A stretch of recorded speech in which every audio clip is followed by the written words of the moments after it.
So the 25-26 WSL season is here, and so that means only one thing. It's time for us to predict it. Harry, season's upon us. Very exciting times. Yeah, I love these prediction videos because I think when the table predictions come round, that's when you know football is definitely back and that the season is so close now. I'm very excited. This is like the final, all the build up, all the pre-season content we've produced. This is what it's been building up to. So I really love these videos. I can't wait to get into all the differences and the completely correct predictions that we're about to produce. But yeah, season's so close now. I'm so excited to get underway on Friday. Yeah, I think it's a really difficult WSL to predict this year, so it should be a lot of fun. Hopefully, I don't think I can have quite as bad a prediction as I had last year when I said Leicester City would finish 5th. So we'll see what we can do. If we can better that, that would be incredibly bad. Let's start with that 12th place then. No automatic relegation on offer this year, so every club with a little bit more security. But we do have that playoff spot, Harry. So who do you think will finish 12th in that playoff spot? This is a difficult one because, as you say, with the last couple of seasons, we've seen the Championship side go down, but it looks like this year's going to be a better chance of London City surviving. So someone big was always going to have to fall to the bottom for me. And I can't look past Leicester City. They have had a whirlwind of a week with losing their manager, not being able to get the manager they wanted to replace Mikel with. They've lost so many players. They're really struggling. I think their squad is so light. So for me, Leicester are in big trouble this year. Whether they go down or not will be interesting to see. As you say, it is only a playoff, so they could very much get into that playoff match and win it and stay in the WSL. But for me, I think they're going to finish bottom. When you start the season managerless, you're always going to be on the back foot. So I think it'll be one of those seasons where they start too slow and then they never really catch up because they'll just run out of games. In a 22-game season, you have to start quickly. And without a manager, I think they're really going to struggle. So I think they'll end up too far behind. And for me, Leicester will be bottom this season. Yeah, 12th place. Likewise, I'm going for Leicester City. As I think for all the reasons you've just mentioned, I really struggle to see the positives for Leicester this season. I just think it's been a tragic summer. They've, as you say, lost their manager. We're not sure if or when Matt Beard is going to be appointed. We're not sure what they're doing in terms of their squad. Ruby Mace is just about to leave to go to Everton. It just feels like it's been a disaster. And as you say, with London City coming in, it feels like Leicester are going to be the side that then fall at the bottom in the league. Moving on then to 11th place, Harry. Who have you got? Again, this was a difficult one because we speak about how tight the league is, and I think this one might surprise a few people, but not surprise me. For 11th, I've gone Tottenham. And yes, they have now got in a new manager and they look to be reinvigorated. But for me, I haven't seen enough improvement in the playing squad. And yes, the squad is not too dissimilar to the squad that did well under Villahan 2 years ago, but I don't look at it. I don't think it's much better than last year. So yes, Martin Ho, is he a better manager than Villahan? Probably. But has he got more to use? I don't think he's got. I think they've got a little bit better. They've cut some of the deadwood that really struggled, and they have brought in a couple of players, but it's not enough for me. And unless Martin Ho can get the best out of Vinberg and maybe get someone like Holt starting to create, they had nothing going forward and they were terrible at the back. And I don't think a manager's tactics are going to completely transform all of that. The amount of individual errors last season for Tottenham completely cost them. They gave away so many penalties in the first 5 matches. It was unbelievable. And I just don't think they've improved much on last season. So for me, I think it'll be another struggle season for Tottenham. Another one where they find it difficult. I just don't think they've got the player quality to kick on and do any better than they did last season. Yeah, I think on the basis of last season, that's a very fair prediction. In 11th place, and this is going to surprise a lot of people because I think a lot of people have quite lofty expectations for this side, but I've gone for London City Lionesses. There's, as I say, I think there's going to be some people in the comment section disagreeing with me on that one. Let us know your thoughts in the comments, but I just look at the project and I'm not 100% sure on it. I think fixtures and form are so important, and I don't see them getting anything from their opening 4 games. They've got three of the big 4 and Everton in there, and Everton look really strong. So I think integrating 15 players into a squad, I don't love all of the profiles. I think it's a lot of players who are very luxury players. There's not a lot of hard grafters in there. I just worry that it's it's built. It's a side that's been built for marketing and because they're lovable players for reputation. But I just don't know if it's a squad that's built to play good football, and that's my concern for London City this season. I think it could definitely start slow and build up, and maybe if they have a more positive January, then it could go well. And Jocelyn Proyce a really good coach, so maybe he'll make something work. But I just look at the squad and I look at them coming into this league, and I don't think it's going to be as easy as people think it is. We thought for Crystal Palace last season maybe they'd come in and compete, and they just couldn't. And I think people underestimate just how big that gap is. London City have got about it in the other way, and they've just cut everyone who played for them last season. But now they face a few, we're a week away from the season, and they've still got players coming in the door. And these players have got to integrate and get up to speed. It's just a completely different squad. And I think it's going to be such a challenge to integrate those players, especially with how difficult the early fixtures are. So I think they could start slow, continue at that pace, and potentially ramp it up towards the end of the season. But I don't think they're going to have an incredible campaign to kick things off in the WSL. Yeah, I mean, it's certainly been a unique way of squad building. On to 10th then, and this one's going to feel a bit harsh, but in 10th, I'll put West Ham. Now, this isn't necessarily because I think they're going to be terrible. I think that they could be the victims of a very competitive midfield fight. Now, West Ham, for me, I thought last season they looked really good coming forwards, but couldn't defend. And I think they look similar, but to be honest, I think they actually look a little bit stronger defensively. They've reinforced with defenders across the back line. They've loaned out Camilla Size. That is a massive, massive loan, and I feel for Bristol City, although I do think she'll do quite well in the Championship. But the amount of points they lost because Size put it in her own net last season, that's a bonus. But I think West Ham had a good window, and as I say, they've got some very good players in the front line. They've looked a little bit better defensively. They've got rid of players who cost them last season with individual mistakes. So I don't necessarily think they're going to have a bad season. I just think the midfield is so competitive. When I look at all the sides, for me, West Ham will be the ones to finish 10th. But it very much feels like it will be Tottenham and Leicester in 11th and 12th. And then there'll be a bit of a gap until it's West Ham. And I think it'll be like last season where West Ham will finish 10th. But they could end up a couple of points off 6th. That's how tight it is. But for me, the Hammers will finish 10th. Yeah, I do agree with your view that the bottom half is going to be tight, and potentially the bottom two. And obviously, I've got London City and Leicester, but I think they could drop off a little bit. But I think I could have anyone from 7th to 10th. I could flip that order, and I wouldn't be unhappy with that. It's so difficult to predict. At the moment, though, I do agree with you. 10th place, I've got West Ham United. I think a lot of people are overvaluing West Ham because of the form towards the end of last season. I think they are an okay side, but I don't know if they've got the depth there. I don't know if they are reliably able to score goals, because the back end of last season they relied so heavily on Shakira Martinez. And not only is she carrying potentially an injury towards the start of this season, she's missed the last pre-season game, but she isn't going to overperform to that same degree. At least I don't expect her to overperform to that same extent. So I would be concerned, therefore, about West Ham's ability to find the back of the net. I've also got huge concerns over their defensive record. I still don't think the system is incredibly defensively solid. And if you're not going forwards in football, you tend to be moving backwards. So I think they've had a bit of a year of stagnation. They've done well to hold on to some key assets, some key players. But I think overall, when you look at some of the sides around them who've improved massively, you take your Evertons, I'd say Tottenham, but we can debate that later. I think those sides could jump West Ham while they've just sort of stood still this summer. But I think they'll be fine. I still think they're a very good side, and I think they're very capable of getting some big results this season.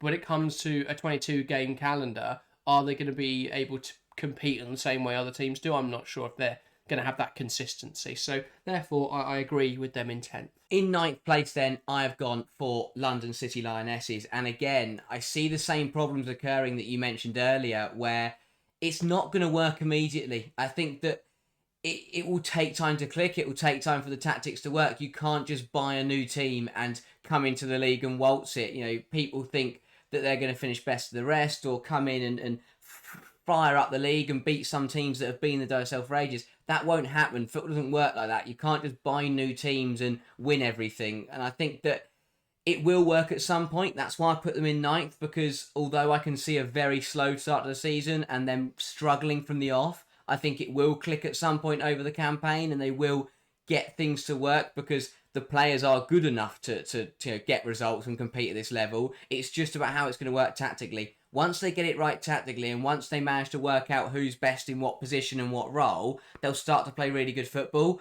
But that's not going to happen in the first couple of games. And especially because their run at the season is really difficult, I think that they will probably be bottom of the league after game week 5, game week 6. And then slowly, as we get into the winter period, as we get, I think after the winter break potentially could be where they really start to hit the ground running and start to climb the table. So I've gone ninth because I think that's where that resurgence of form will get them to. But again, I'm not expecting a big things, but ninth finish for the London City would still be a very decent start or a very decent first season in the WSL. Yeah, I think they'd take that. I think they'd definitely take it over my predictions. So fair enough. In ninth, I've gone for Liverpool. I think this is really difficult because I look at them bringing in Gareth Taylor. I think that's a really good appointment. There's a lot of aspects of the Liverpool side that I'm a really big fan of. I love their midfield composition. I think that defensively they had some issues last season, but potentially they could be fixed this year. But I just worry with Olivia Smith leaving and then failing to bring in any sort of replacement. That is the player last season who provided the most threat and produced the most contributions for Liverpool, and they haven't replaced her. So I'm really concerned about Liverpool's ability to win games this season because I don't look at that front line and see goals. Kapox is decent but not consistent. Howe, decent, not consistent. Kiernan follows the same line of thought. Holland, again, similar. I just don't think any of them are players who you know every week that you can rely on for goals. So I do just worry about where those goals come from this season. I think the fact they haven't spent the 1.1 million they got for Olivia Smith on a replacement or on some attacking options is really bizarre. So that is my concern for Liverpool. So I think they're going to be a little bit lower at finish ninth this season. Yeah, I'm in agreement, and that's why in 8th place I have put Liverpool. I think that when you mix a Liverpool side who lack consistency in front of goal without Smith and Gareth Taylor who at Man City without the individual quality of Shaw and Hemp they really struggled to score. So I think that they could look really strong defensively and look good on the ball and put together some good football, but who's going to put those chances in the back of the net when they create them? They've got some brilliant creators. I think Kapox could really come into her own. Herbinger is brilliant on the ball. I think they'll get where the fullbacks will get up and create chances. But when I'm looking for who's going to put that ball in the back of the net, I struggle to see someone who does it consistently. So without being able to rely on Smith and without having someone that I look at who's going to be that person who goes and scores double digits numbers of goals, I think that it could be a season where they look really good defensively but just can't score, and there'll be a lot of games where we sit there and go, how haven't Liverpool won this football match? So for me, I think 8th wouldn't be a terrible finish. It's around where they finished last year, but it's going to be another season where I think it'll be what if for Liverpool and that they probably could have done a lot more. Yeah, fair enough. But in 8th, I've also got a side from Merseyside, and that is the blue of Everton. I think it's going to be a really positive season for Everton. I think it's difficult. If I wasn't so sure the sides in the top half of the table were going to be as strong as they are, I'd probably have Everton a little bit higher. But I think there's a lot to be excited about. I think the business in the market's been really strong. I think they're in a really decent position. Moving to Goodison Park this year, there's a lot to be excited about for Everton fans. So I think they're going to have a really good campaign. I think they're going to be a very difficult side to beat. We saw under Brian Sorensen last season, they were very defensively solid, and then the back half of the campaign, they started to bring goals into the game, and they became a really difficult side to beat. So I think we'll see more of that this season from Everton. I think they're going to be one of the sides to look out for. It all depends on how some of their forward players perform, but I think players come back from injury look really strong, Gabaro and Ghali, and they've made some really exciting new signings as well. So overall, Everton looking really sharp, and I think they'll finish 8th. Yeah, on to 7th then, and yeah, I've gone for the Toffees. I've gone for Everton. I think that, as you say, it looks to be another good season. Great to see them moving to Goodison Park. They've got some great players, and I think that form at the in 2025 will continue on into this campaign, and hopefully will be more consistent. The reason I don't think they'll be any higher is just because the sides above them are too good. I think that what Everton have done really well, which we haven't really seen West Ham, is I think Everton have maintained that high level. So yes, they only came into form in 2025, but I think they've done enough this summer to maintain that through the window, through the summer, and into this season. But I don't think they've jumped up to the next level. They got better and better as last season went on. And this summer they've done well to maintain at that level. I just don't think they've done enough for me to be challenging that best of the rest spot. But I still think they're in for a good season. I think Sorensen is probably one of the better managers in the league, and if I was a Toffee fan, I'd be pretty excited about how this campaign's going to go because it looks to be a good one. I just don't think they're going to break that top half just quite. No, I think that though everything looks really positive for Everton, they're going in the right direction. I certainly don't see them finishing bottom of the league. So looks to be a very positive season for Everton. In seventh then, I have gone rather optimistically for Tottenham. And I know the comments are going to grill me perhaps for this one, but I look at Martin Ho coming in. That calibre of manager I think can make such a difference. And this Tottenham side is a lot of the core of this Tottenham side finished sixth place under Robert Villaharm just 2 years ago. So I know last season was so disappointing, and I know they still haven't really replaced what they lost in Bizet and Clinton. But I think a lot of why Villaharm failed last season was his inability to solve the issues left by Bizet and Clinton's departure. But I think what Ho's could do very well to replace what Villaharm didn't do is a completely different system, which doesn't rely on those players in the same way that Villaharm did. So they're going to look to progress the ball through their fullback in Amanda Nilden or the right winger this season, dropping a little bit deeper. Vinberg's going to drive inside. I think she's going to have a really important campaign. So I think overall Tottenham are going to look much better in possession. I think Toko Koga is one of the signings of the window. Big fan of her, and I think she'll come in. She already looked WSL level through pre-season, so I think she'll come in and immediately improve that Tottenham backline. So I think there's a lot to be excited about. I think Tottenham are going to play some good football this year, and I think if they can get key players like Vinberg and Naz and England firing, and Olivia Holt perhaps, I think they're going to put themselves in a really good position. So yes, it may be a little bit mental. A lot of people will have them in around 10th, 11th, maybe even bottom of the league. But I think there's something to be excited about for Tottenham this season. I would have wanted to see more in the summer, definitely in terms of business. But overall, I don't think it's been too bad. And I think they will surprise quite a few people this season. I mean, fair enough. Each their own. Moving on to the top half then, and in sixth, I've I gone. think we've got the same clubs, top six, by the way. Yes. I think we've gone same clubs. So, interesting. Is there a sort of top six and a bottom six emerging? I think so. There's potentially, especially what I mean with Everton not making that step up towards the kind of teams that we're about to mention. But breaking into that top half, in sixth position, I've gone for Brighton. Now, Brighton were a really difficult one because I thought they looked really good last season, and I was so tempted to put them higher than sixth going into this campaign. I just hesitate because I really don't know where they stand defensively. Yes, they've done the right thing, and I think they have brought in new centre halves who should be better on the ball. But I don't think it will be a seamless transition to completely overhaul your backline. Is a very, very difficult thing to do. They've lost Pattinson, who was really good for them last season as well. So I think that yes, I think they may have get better defensively, and I'm not doubting their attacking ability. I think their press and the goals with Aguilang up front and Haley behind her and Kirby is going to be brilliant. I really don't know where they stand defensively. They might come into this campaign and look really solid. I just don't know, which is why I'm going to put them sixth. I can't put them higher. You know, thinking about how if they do struggle defensively again, they will ship a lot of goals, and that will cost them once again, like it did last season. So I think defensively they're a bit of an unknown, because if Vidicic can tweak some problems, then they could be on the money. But it's a really difficult one to get right. But I do think the attacking prowess, no matter what, will be enough to see them finish in the top half this season. Yeah, fair enough. Sixth place, I've got Brighton as well. I think if you look at what they've done in the window this summer, I think they've done everything they needed to, really. They have replaced their striker that they lost in Nikita Paris, and actually I think Michelle Aguilang looks so good at the Euros and deserves a starting opportunity. So I think they're going to be absolutely fine there. I think they've brought in some really nice attacking options. I think Carla Camacho and Rosa Kafaji are really, really handy additions to that front line, especially with Kirby starting to age a little bit. But I think overall they look really tidy in those positions.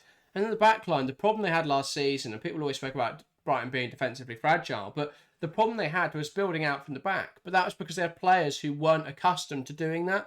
But I think this season, when you look at the players they've brought in, they're all players who are very comfortable with the ball at their feet. So I think that will make a huge difference to the way that Brighton are looking to play. I think it will make them much more secure in possession. I think they'll be able to dictate games a little bit more to their liking. So I think they've done exactly what they needed to do in the market. They've brought in players who suit their style of play. They've invested in Dario Vidicic. They've bought into his system and his style. And I think that's going to pay dividends. I think they're going to play some really good football.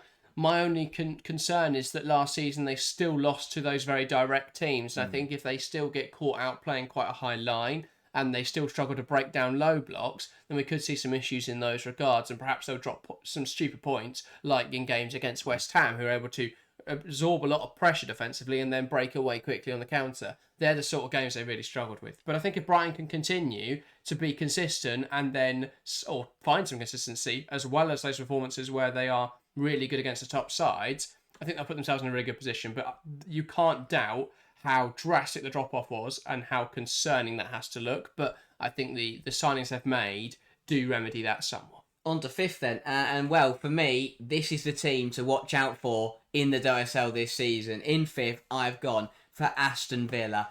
I think there is so much potential and so much to be excited about here for Aston Villa. A really tough campaign last season. Things didn't work out with Robert De Boer. In the end, he was the wrong appointment. Then a bit of an interim spell under Sean Goater that was a bit hit and miss. Arroyo came in, and again, there was a lot of pressure on her because the results weren't there, but the performances were brilliant. And the way that the fact they managed to take the game to Chelsea and they nearly drew to the leaders in her first ever game in charge was very, very impressive. And from that moment, you could see how she was a good coach. We know Arroyo's a good coach, and that can make the difference in football. Because what Villa have got is they've got a good squad with a great manager, and that is going to breed results. That is going to breed wins and classy performances. Some of the games they played last season, they dismantled Arsenal at Villa Park. They beat Brighton. They put some brilliant performances on last campaign. And I think that over the summer, they've had such a good window. They've got rid of players who aren't good enough. They've brought in better players. They look really, really good going forwards. I thought if Salmon and Nunes can keep up their form going forwards, they've looked really solid defensively, which I think has been Villa's biggest problem over the last couple of years. But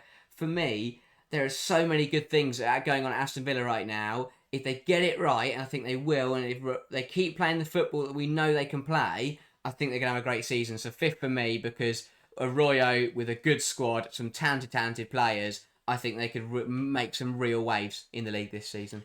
Yeah, fifth place. Likewise, I've gone for Aston Villa. I think with Villa, there's a little bit of fear because of how good those last 4 or 5 matches were.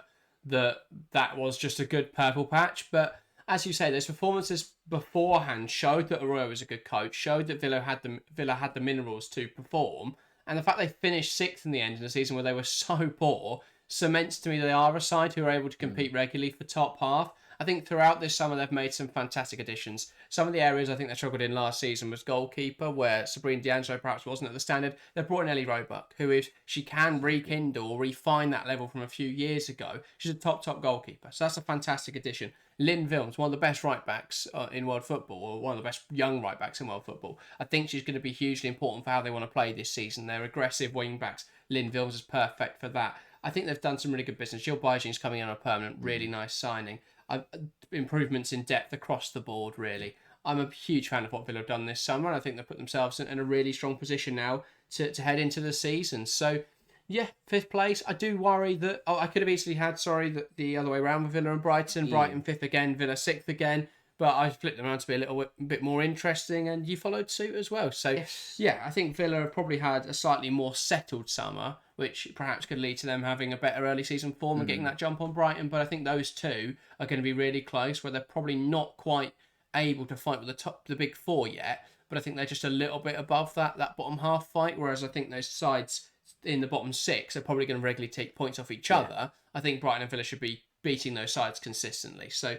yeah, we should see a little 5th, 6th fight emerge this season. And that just leaves the top 4 then, Harry. We've got the big 4 sides left, which I think will surprise absolutely nobody. But Chelsea, Arsenal, Man City, Manchester United left. Who are you putting in 4th place? In 4th place, missing out on Champions League once again, I have gone for Manchester City. And this obviously it's always difficult. I think the top 4 they could be in any order. In most orders, and it would make sense for me. I just think City could fall behind early doors, and again, Yeglerts and City will get it right, but I think it will take time. It won't happen immediately. I don't think they'll beat Chelsea on Friday night. I think that if they do, then put them top of the league and don't listen to anything I'm about to say. But I think it will take time to click. And for me, it's the kind of season for City where they could finish outside Europe but go and win a trophy. because they might start too slow and end up falling out of the top three. But come the end of the season, they could be the best team in the league because that's the kind of manager Jeglerts is. And I don't think it will click immediately. You know, players still coming back to fitness. Obviously, they're going to need to get those main players firing now they're back from injury and people getting used to the system. There will be a few weird results. And as I said, Chelsea's a difficult one. I wouldn't be surprised if they drop points to a team that aren't as good as them because they're the kind of teething issues you have. But come the end of the season, I think they could put a brilliant run of form on and as I said, go deep in one of the cups and maybe take one of those trophies home. But I don't think they're at any danger of falling out of the top four. I still think they'll be good enough, too good to do that. But I think it'll be another frustrating season to miss out on Champions League. But it's a building year. It's a year that they need to understand to not expect success immediately under Jeglerts. Give Jeglerts the time to get his squad ready to go and win the title next season. But I think it could be another year of pain for City that maybe ends up in a bit of delight if they win a trophy. But for me, Man City just missing out on the top three. Yeah, fair enough. Fourth place, I've gone for Manchester United. I think we've seen a bit of a flip-flop the last few years where whichever of the big four doesn't finish in Europe tends to have a really good season and then that leads to someone dropping out and that's usually United and City swapping places. So I think that's going to be a similar case. United are juggling a lot of fixtures this season, whether that is going to be the Champions League group stage, which we hope it is.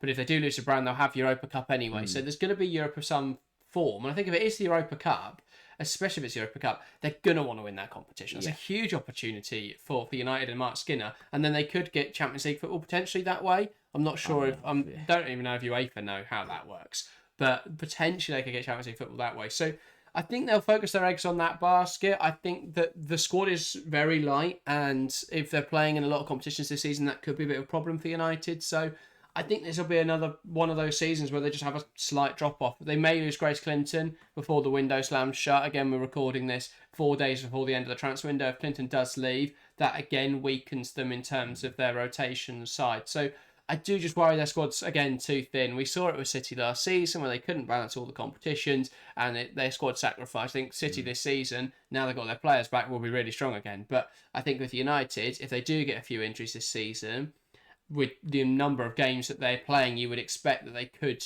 have a bit of a problem with injuries and with their squad depth. So I think we could see a bit of a tough season for United in the league, but I think they could compete at a high level in European football and potentially go deep in the cups. So we'll see what happens, but I've gone fourth, Manchester United. On to third then, and I'm going to put Arsenal in third, and again, I know there'll be a lot of Arsenal fans hoping that this year will be the year they go and win the league after that Champions League success to go and topple Chelsea finally. But I still think the same problems that plagued them last season will cost them again. Yes, Arsenal, they won the Champions League because for 90 minutes, they can be the best side in the world. And they showed that against Lyon, showed that against Barcelona. And I think they'll show it this season. They'll put off some brilliant wins. They'll probably beat Man City. They'll probably beat Man United. But I think they'll have the same two problems that have cost them the last couple of years will cost them once again. And that is the fact they just can't beat Chelsea on pitch. Like you can't beat someone to a league title if you don't beat them in 90 minutes. And Arsenal just can't seem to find a way to beat Chelsea. And number two is the consistency. Last season, again, too many silly draws or silly losses to teams much further down the table really cost them. They drew to Everton, they lost to Aston Villa, they nearly lost to West Ham if Kirsty Smith hadn't caught the ball and given away a penalty to make it 4-3 to Arsenal.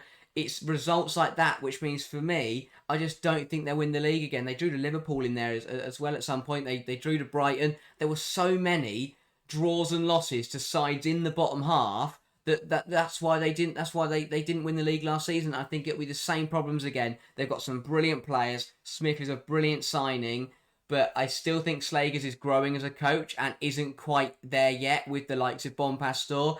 And Arsenal just don't seem to find a way to beat Chelsea. And even if they do, I can see them then going to draw. As we said about Brighton and Villa. It's very much one of those where even if Arsenal do go and get a point off Chelsea, they'll probably go and throw that away by drawing to Aston Villa. So I think it'll be another disappointing season for Arsenal, but they could definitely go and win the Champions League again or go and get a cup. I just don't think they'll win the league this season.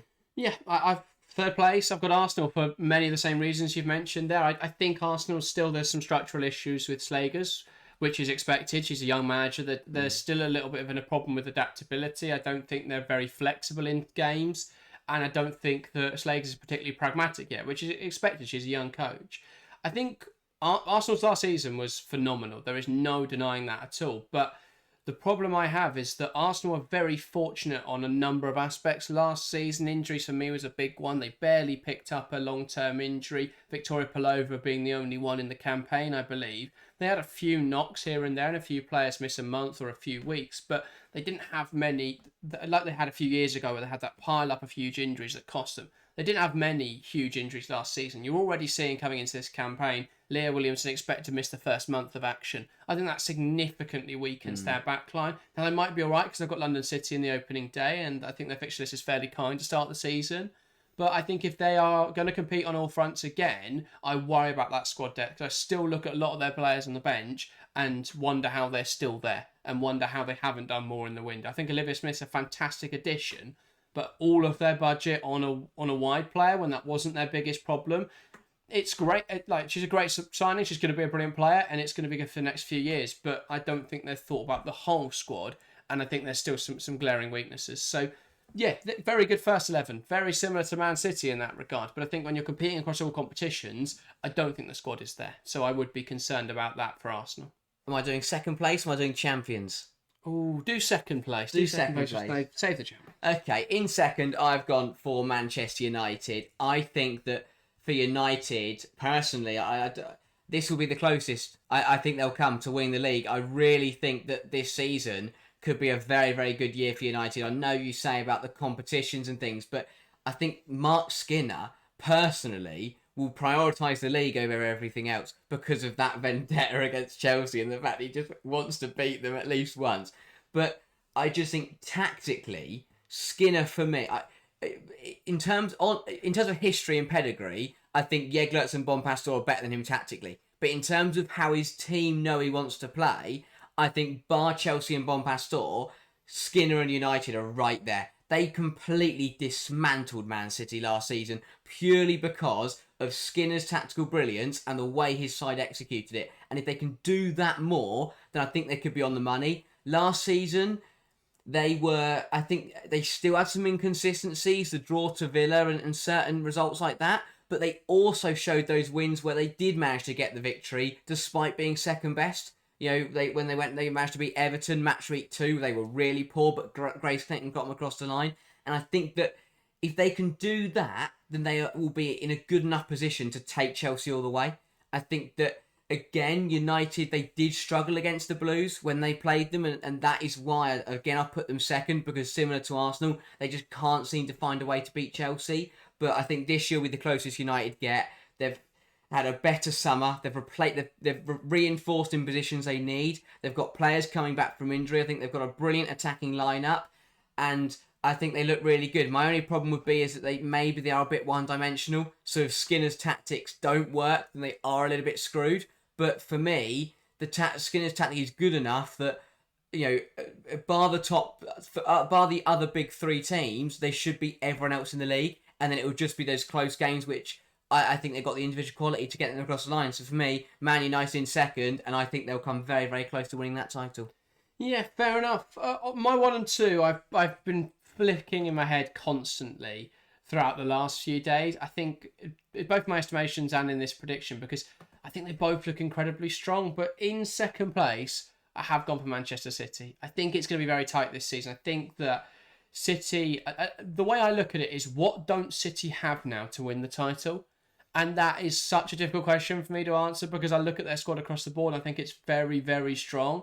And it's as strong as it was 2 years ago when they should have won the title. Arguably a stronger squad. So I think they're in a really good position. The fact they don't have Champions League football this year means, for me, their depth isn't as much of a concern. I think they can, players like Khadija Shaw, who've struggled with injuries, they can rest more easily. And I think Andre Eglerts will do that. I think he's got the attackers at his disposal to be able to rotate regularly and be able to keep players fit. So I think without European football, the league's the sole aim for Man City this season. Jeglerts is an excellent tactician. and I think someone who will be able to compete with the top sides in the league. I think the opening day, it's going to be very difficult for Chelsea because Man City have got a year's worth of footage to analyse. They know exactly how Chelsea are going to play. They know how they're going to line up. There'll be some surprises thrown in there. There'll be evolutions from Bonpas to a system, but she hasn't gone through pre-season and ripped it up, and they'll be aware of that.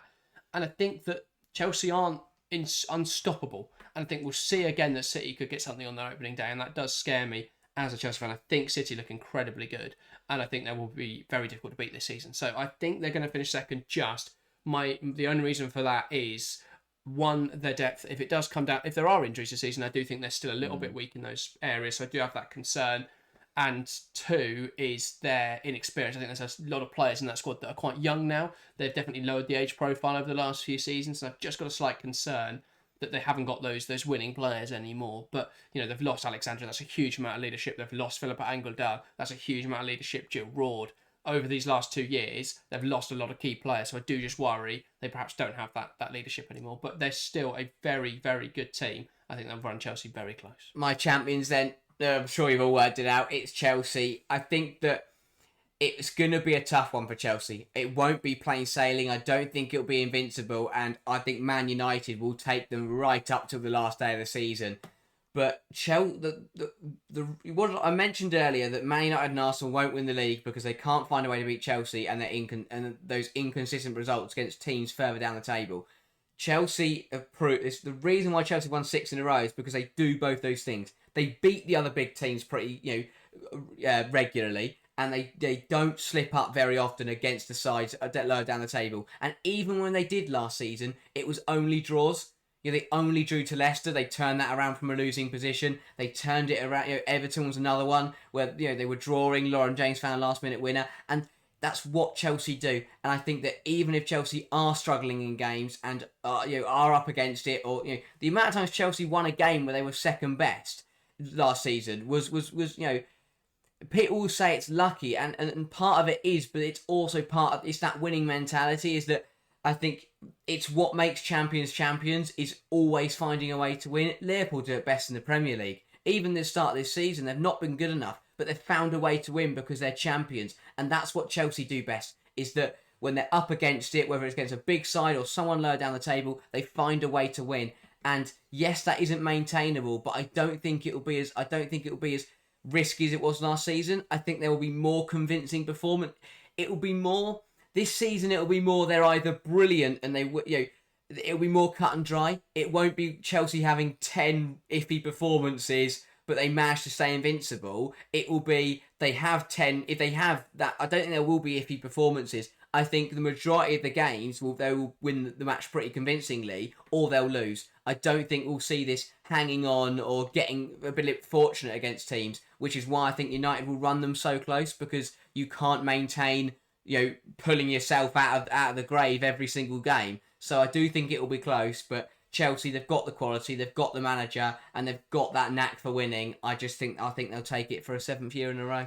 Yeah, fair enough. For me, I just don't think Chelsea's luck has run out. So first place, it's Chelsea. I think, quite frankly, they've got the strongest starting 11. They've got the strongest squad in the league. My only concern about Chelsea is that their attack is a little bit too stagnant and that they are unable to defend transitions as well as I would like. But overall, those are minute problems when your team is by far the best in the league. And I think that they showed last season, they went invincible. So it's difficult then to say this season, considering not a lot has changed in the overall landscape of the league, that I think maybe, I don't think they're going to go invincible this season. I think they could definitely lose to someone like a Man City or an Arsenal. I'd be surprised if they lost the game at the Emirates or something like that. But I think they'll still find a way to win the league this season. I still don't think that the sides in the bottom half are capable of beating someone like a Chelsea. We saw last season they dropped points on 3 occasions, something like that. It was a draw with Brighton and a draw with Leicester. Yeah. So they're very difficult to beat. I think that, I just think they're a very strong side. I think Sam Kerr coming back is going to be hugely important. I think Aggie Beaver-Jones looks a completely different player. I think she could very much become Chelsea's starting striker this season, which not a lot of people will see coming. But Kerr and Ramirez are both players who I can't be sure on their fitness. And I still can't be sure on Ramirez's ability to perform in the WSL. I think last season we saw players figure out her style, figure out how she plays. and she struggled to perform. And I think Beaver Jones, though, is very difficult to handle because she's fast, she's more physical than she appears, she's very deceivably physical. So I think she'll be able to find a lot of goals this season. Her finishing has upped hugely in recent times as well. So I think she's going to be really good for Chelsea this season. Let's get into some of those miscellaneous predictions and the little fun bits we can do at the end of the video. Golden Boot up first, Harry. Who are you backing to get the most goals in the season? I've gone for Elizabeth Turland at Man United. I think that the main reason United will run Chelsea so close is their ability to score a lot more than they did last season. I spoke about those inconsistent results where they failed to beat sides lower down the table. I think they'll be gone, and I think that Turland will be a big reason of that, because with the service from Bizet, from Clinton, from Toon, from when Rolfo's fit, Riviere, they've got so many people that can get the ball into Turland. I think she'll get so many chances, and I'm expecting a really clinical Turland to turn up. So for me, I think she'll notch up a few goals this season. Yeah, fair enough. Golden Boot, I've gone Khadija Shaw because I'm not an idiot. Like, there are two strikers in this league capable of scoring 20 goals. They're Khadija Shaw and they're Sam Kerr. I mean, maybe Viviana Miedemar, but that was half a decade ago. Kerr's injured.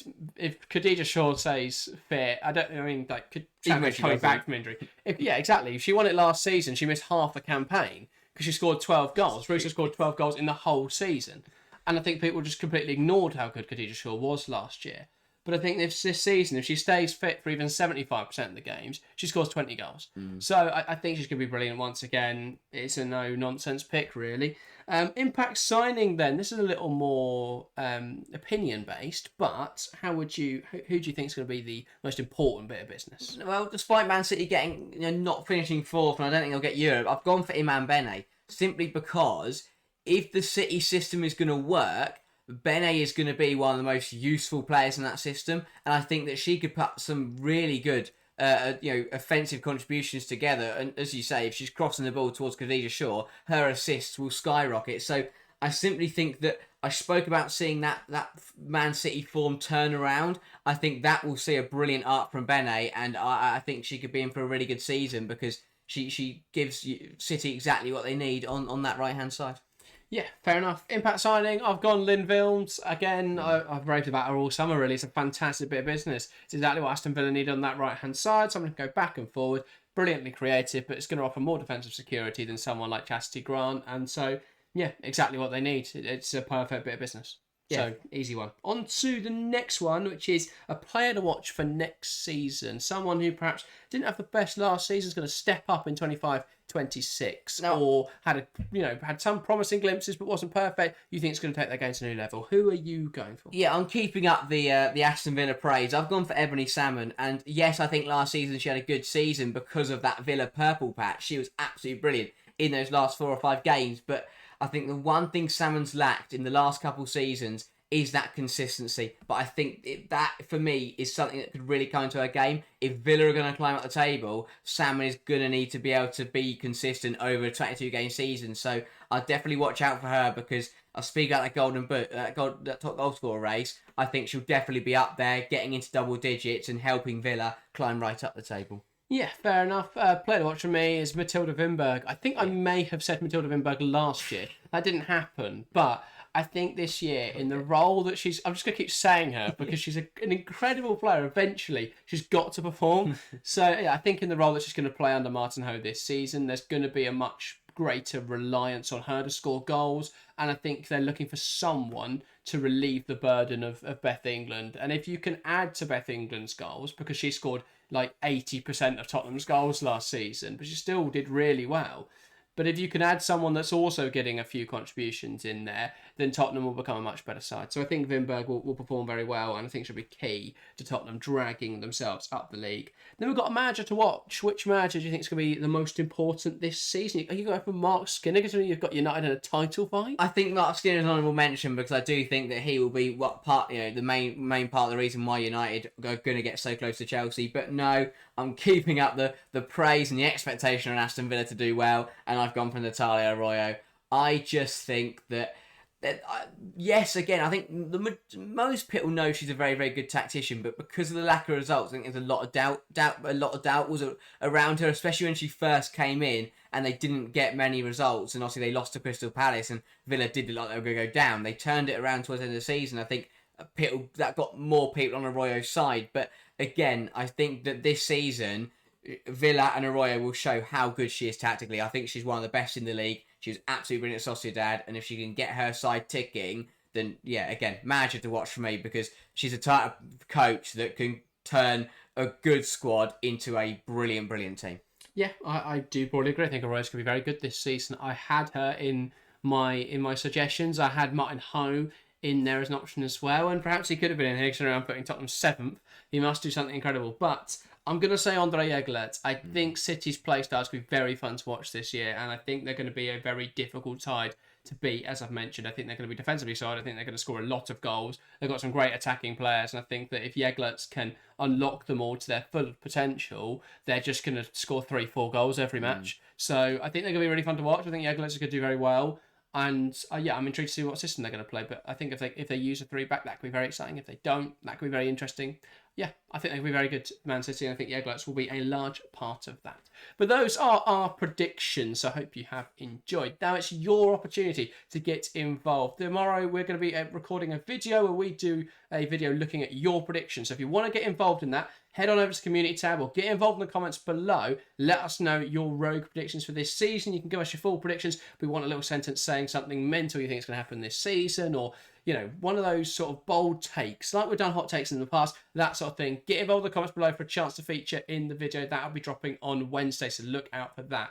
That, though, is everything from us today. Thank you guys very much for watching. Remember, we're going to be live this Friday for the start of the WSL season, Chelsea versus Manchester City. I cannot wait. Can you, Harry? I can't wait, no. Very exciting times. Join us on Friday. That is everything, though. Thank you guys very much for watching, and we'll see you next time. See ya.